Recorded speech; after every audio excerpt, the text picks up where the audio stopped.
ഹിന്ദി സിനിമയിലെ താരങ്ങളാണെങ്കിലും ആലിയ ഭട്ടും ഭർത്താവും നടനുമായ രൺബീർ കപൂർ മലയാളത്തിൽ നിറഞ്ഞു നിൽക്കുകയാണല്ലോ. മലയാളികളുടെ പ്രിയപ്പെട്ട താരാട്ടുപാട്ടിനെക്കുറിച്ച് അടുത്തിടെ ആലിയ പങ്കുവച്ച കാര്യങ്ങളാണ് താരദമ്പതിമാരെക്കുറിച്ചുള്ള വാർത്തകൾക്ക് കാരണം.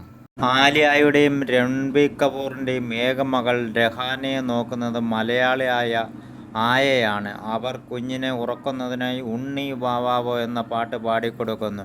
ഉണ്ണി വാവാവോ പൊന്നുണ്ണി വാവാവോ.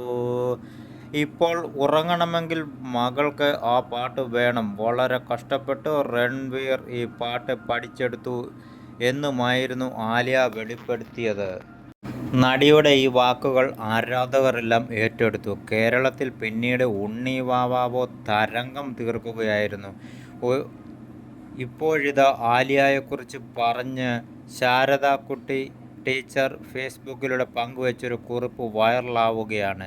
താൻ ആകെ കാണുന്ന ഹിന്ദി സിനിമകൾ ആലിയ ഭട്ടിൻ്റേത് മാത്രമാണെന്ന് ടീച്ചർ പറയുന്നു. അങ്ങനെ ഉണ്ണി വാവാവോ പാട്ടിൻ്റെ റീമേക്ക് വേർഷൻ ഹിന്ദിയിൽ വരാൻ സാധ്യതകൾ കാണുന്നുണ്ട്. മലയാളികളുടെ ഏറ്റവും പ്രിയപ്പെട്ട താരാട്ടുപാട്ടിൽ ഒന്നാണ് ഉണ്ണി വാവാവോ. ഇപ്പോഴും അത് പാടിക്കൊടുത്ത് എത്രയോ അമ്മമാർ കുട്ടികളെ താരാട്ടുപാടി ഉറക്കുന്നു.